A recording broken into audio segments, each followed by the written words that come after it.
Coming up on the Q30 Newscast, an apartment complex goes up in flames. We have the exclusive video from the scene of the fire. Plus, a Twitter account has students getting excited about going out on the weekends and is getting them safely. The news starts now. Live from the Ed McMahon Center, this is the Q30 News Nightcast.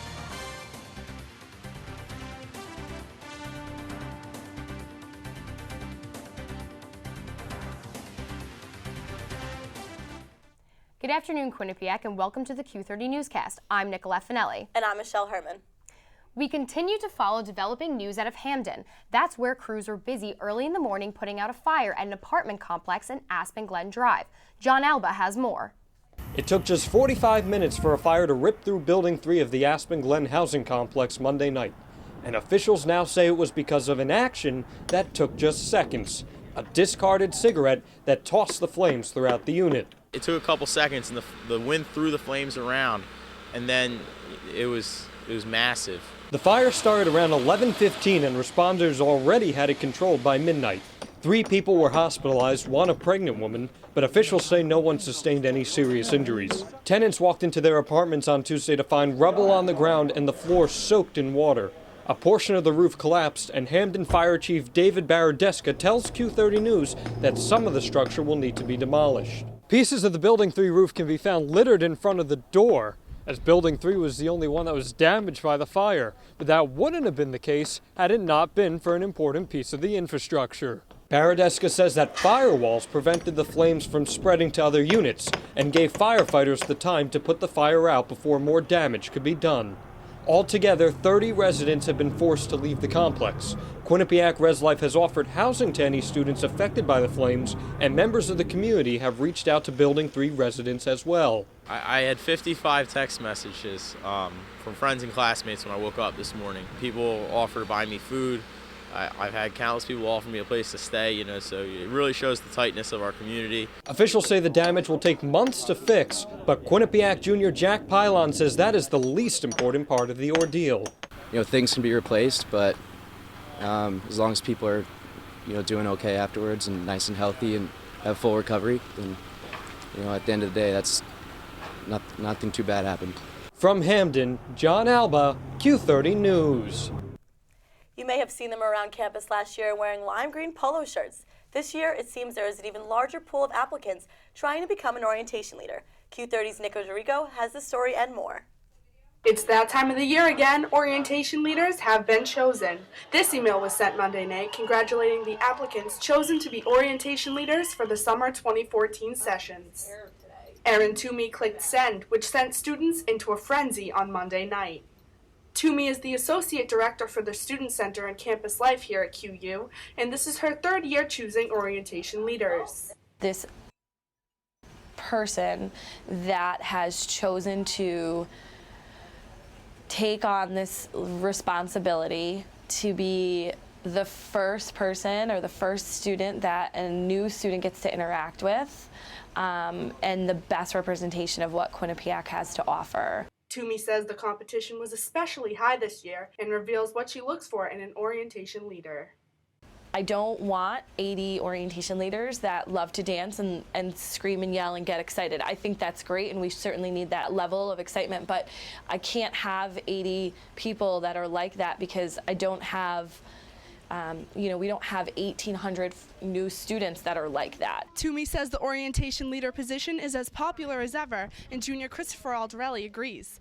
Alderelli is a 2-year returning orientation leader and anticipates another great summer. It's that moment when your freshmen reach out to you and they know that you're just a helping hand, and they can just they trust you. You built that trust over the summer to where they're always willing to reach out to you, and they know that you kind of just really care about them. And I think every student needs to have that kind of resource. And the moment we've all been waiting for, this year's polo color is still to be determined. But rest assured, the student body will find out by the end of the semester.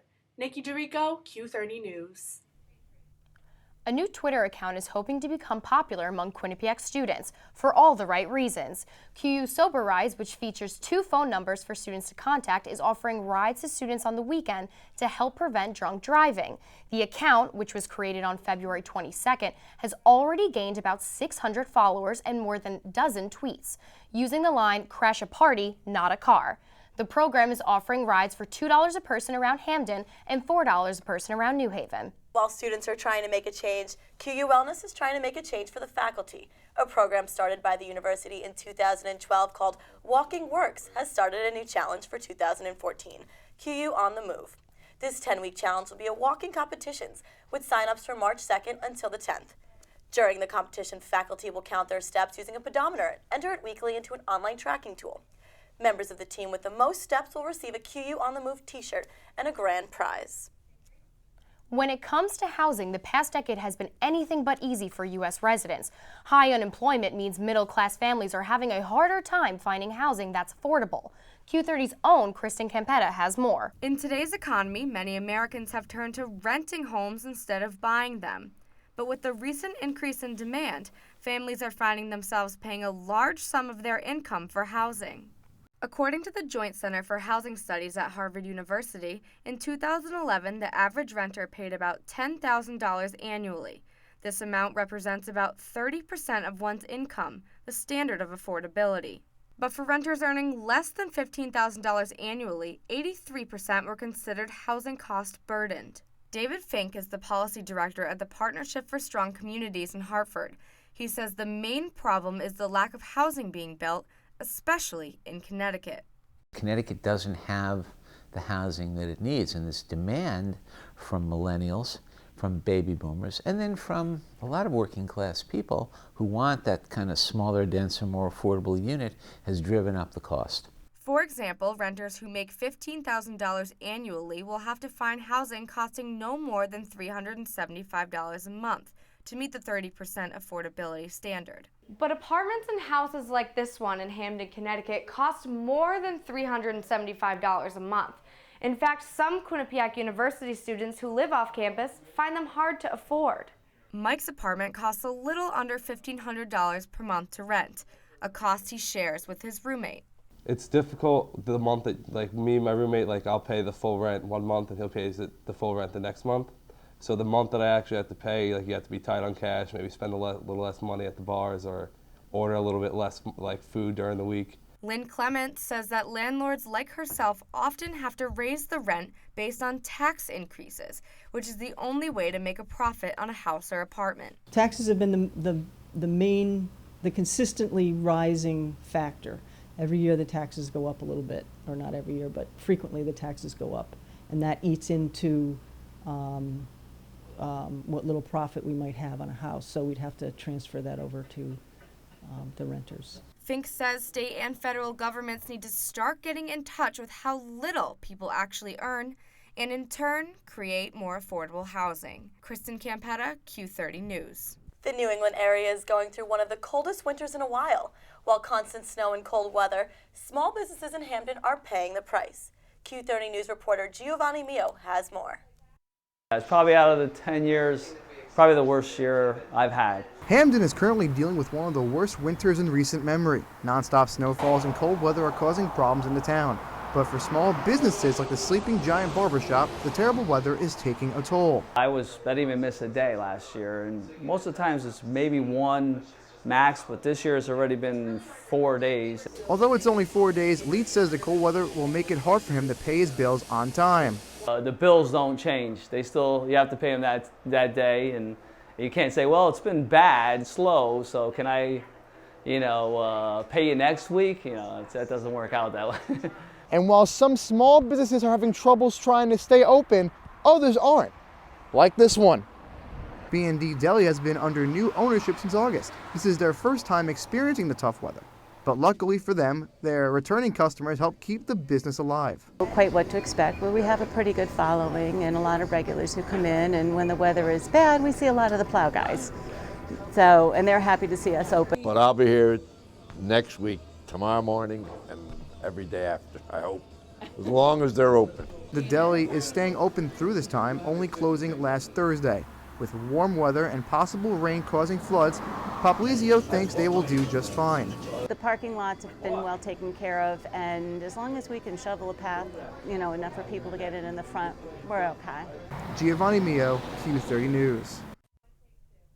Still to come, a virus spreads through Connecticut. Find out what you can do to stay healthy. Plus, Governor Malloy talks legalization of marijuana in Connecticut. Stay with us.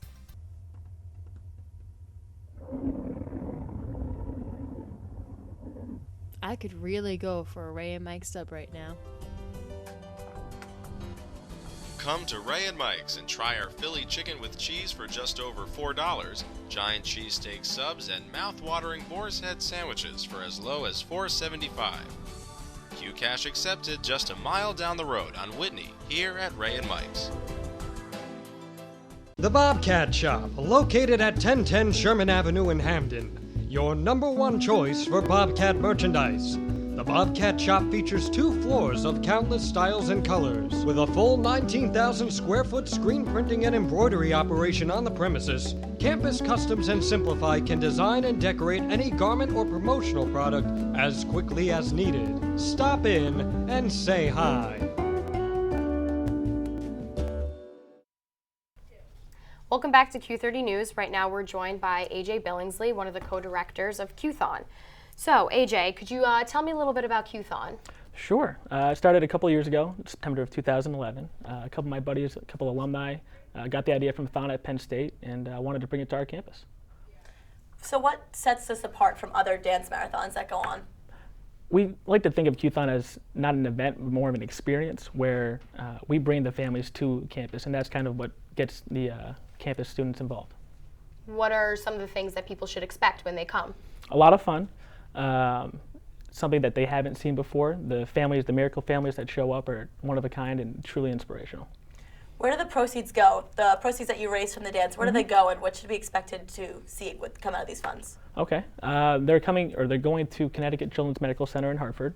Hopefully we're raising $30,000, that's our goal, and that goes to taking care of the patient families, taking care of any of the extra stuff that the hospital puts on, taking care of not just the patients but the siblings and parents.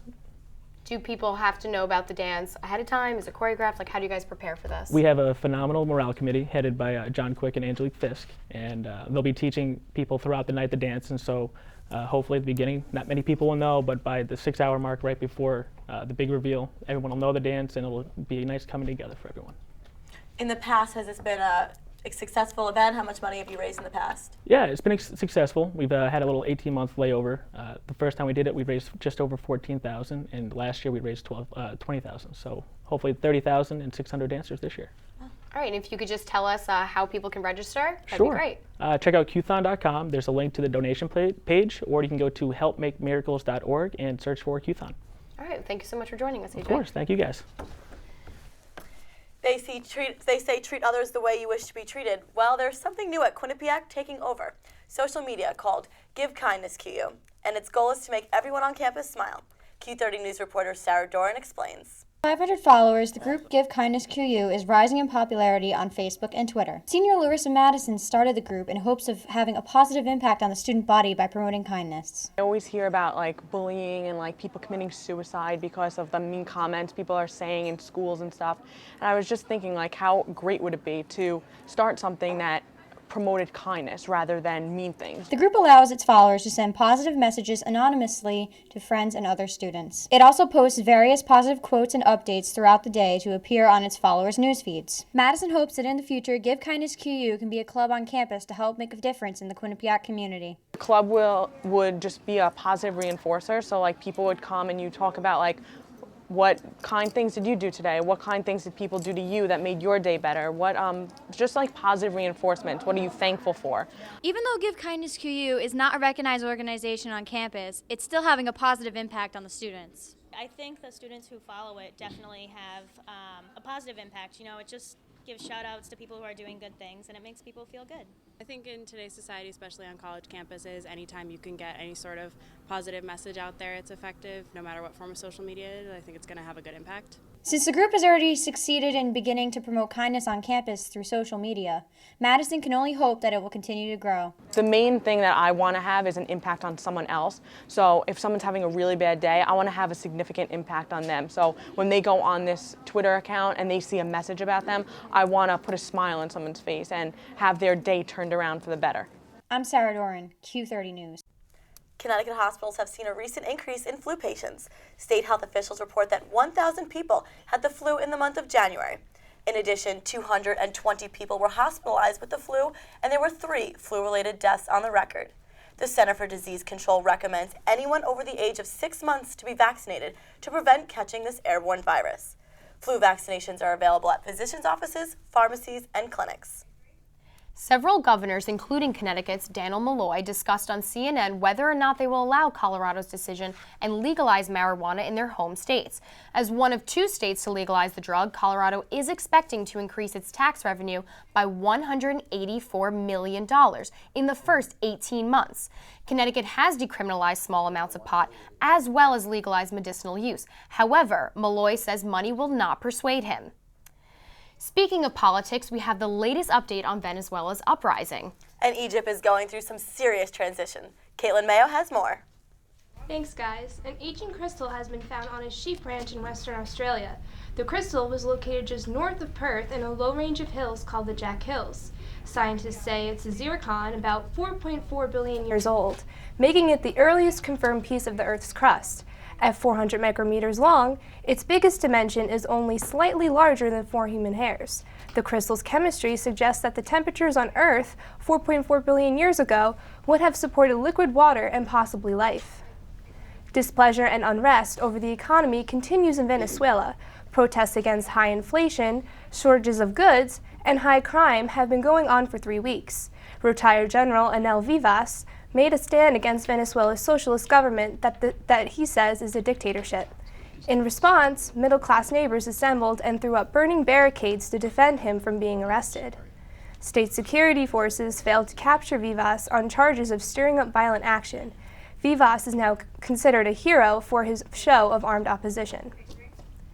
New uncertainty has developed in Egypt. Egypt's military-backed government resigned Monday. Prime Minister Hazem el-Bablawi, the government's leader, turned in the resignation to President Adli Mansour. State media says that Mansour is expected to appoint a transitional prime minister in the next few days, who will have to put together a new cabinet. The cabinet will help to manage state affairs until presidential elections in mid-April. That's it for your world news. Now back to the desk. Thanks, Caitlin. Coming up next on Q30 News, a well-known Hollywood icon passes away. And just when you thought the snow was over, we have some more coming our way. We've got your full weather forecast and more next. Don't go away.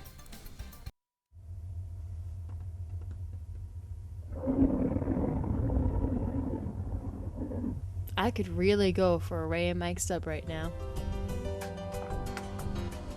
Come to Ray and Mike's and try our Philly chicken with cheese for just over $4, giant cheesesteak subs, and mouth-watering boar's head sandwiches for as low as $4.75. Q-Cash accepted just a mile down the road on Whitney, here at Ray and Mike's. The Bobcat Shop, located at 1010 Sherman Avenue in Hamden. Your #1 choice for Bobcat merchandise. The Bobcat Shop features 2 floors of countless styles and colors. With a full 19,000 square foot screen printing and embroidery operation on the premises, Campus Customs and Simplify can design and decorate any garment or promotional product as quickly as needed. Stop in and say hi. Welcome back to Q30 News. The weather has really been a tease this week. I agree. I'm really getting tired of slipping on ice. I really hope Sammy Moore has some good news for us ahead. Thank you, Michelle, and thank you, Nicolette. Good afternoon, Quinnipiac. I am Sammy Moore, here to give you this week's weather report. First, let's look at the national map. If we head over here towards my hometown of New Jersey, we can see that New York is at 28 and then go up to Boston at 30. If we travel over here towards California, we can see that LA is at a 63. But if we go over here to Florida, in Miami it's 84. That's where I was right now in my bathing suit tanning instead of up here in freezing Connecticut. Now, if we can continue on, we will be able to look at the radar.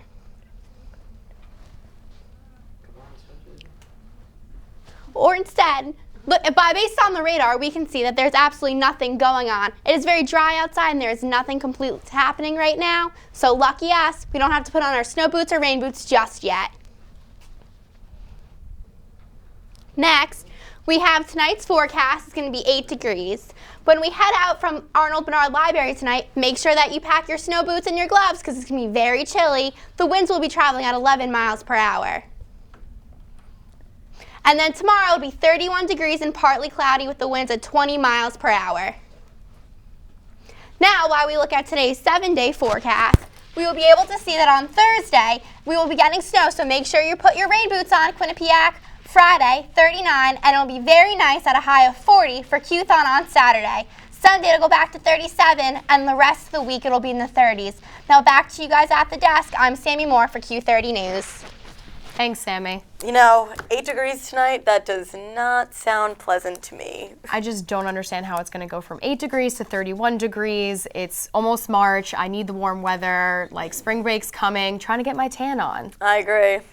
Well, attention ladies, a hot singer is now on the market. And another bad boy takes himself off. The media market, that is. Shayna and Liv have the scoop.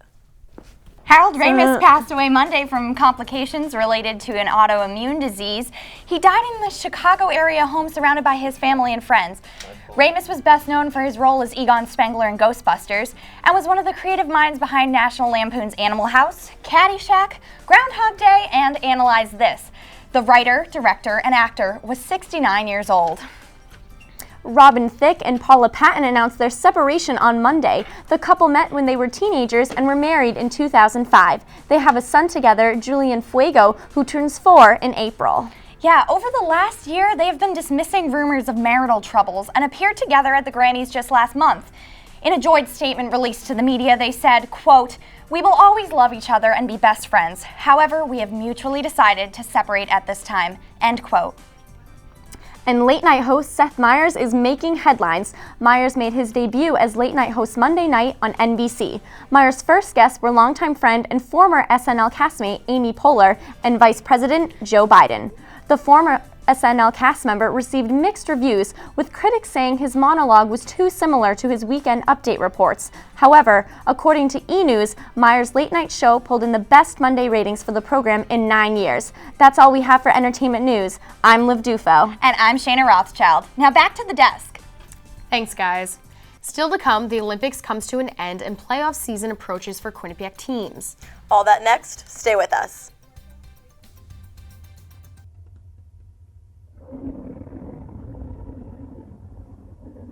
I could really go for a Ray and Mike sub right now. Come to Ray and Mike's and try our Philly chicken with cheese for just over $4, giant cheesesteak subs, and mouth-watering boar's head sandwiches for as low as $4.75.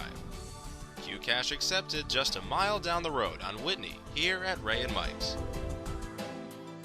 The Bobcat Shop, located at 1010 Sherman Avenue in Hamden. Your #1 choice for Bobcat merchandise. The Bobcat Shop features 2 floors of countless styles and colors. With a full 19,000 square foot screen printing and embroidery operation on the premises, Campus Customs and Simplify can design and decorate any garment or promotional product as quickly as needed. Stop in and say hi.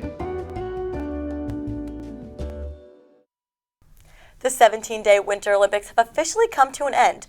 Home country Russia won the medal count, coming away with 33 medals. The U.S. took home 28, and Norway finished in 3rd with 26. The biggest shock happened in women's figure skating. Russia's Adelina Sotnikova winning gold over defending Olympic champion Korea's Yuna Kim, who came in 2nd. Italy's Carolina Kostner took home bronze, and USA's Gracie Gold fell short by 11 points. Now that another Olympic season has come and gone, we can focus on the playoff season that's starting here at Quinnipiac. All 4 Bobcats winter sports squads are positioned near the top of the conference standings as the seasons wind down. And for more on the recent athletics action, we'll bring you Sarah Schreiner.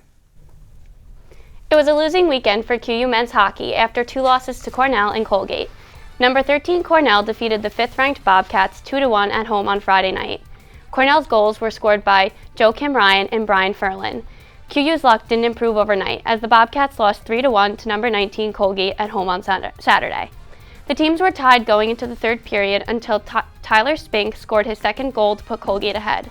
The Raiders secured the victory with about a minute left on an empty net goal by Darcy Murphy. The Quinnipiac women's ice hockey team fared the weekend a bit better than the men after 2 wins against Cornell and Colgate. The number 9 Bobcats defeated 3rd-ranked Cornell 2-1 at Lina Rink on Friday night. Kelly Babstock scored the winning goal about 9 minutes into the 3rd period. The team then skated to a 3-0 victory on Saturday afternoon against Colgate. Kelly Babstock tallied her 200th career point on an assist of a Cheyenne Darkangelo goal. The men's basketball increased its winning streak to 7 after 2 consecutive wins in the past week. The Bobcats defeated Canisius 88-81 on Thursday and Niagara 90-88 on Saturday. Usman Drame had 14 points and 13 rebounds on Thursday and 26 points and 18 rebounds on Saturday. Women's basketball also picked up a pair of wins in the past week after topping Siena and St. Peter's. The Bobcats defeated the Saints 76-66 on Thursday and the Peacocks 67-44 on Saturday. With the victories, the QU women have won 10 of their last 12 games. That's it for sports. I'm Sarah Schreiner, back to the desk. Thanks, Sarah. Well, that's going to do it for this week's newscast. But we'll be back next week, same time, same place. Stay updated all week long by following us on Facebook and Twitter at Q30 News and by visiting our website at q30television.com. Good night, everyone.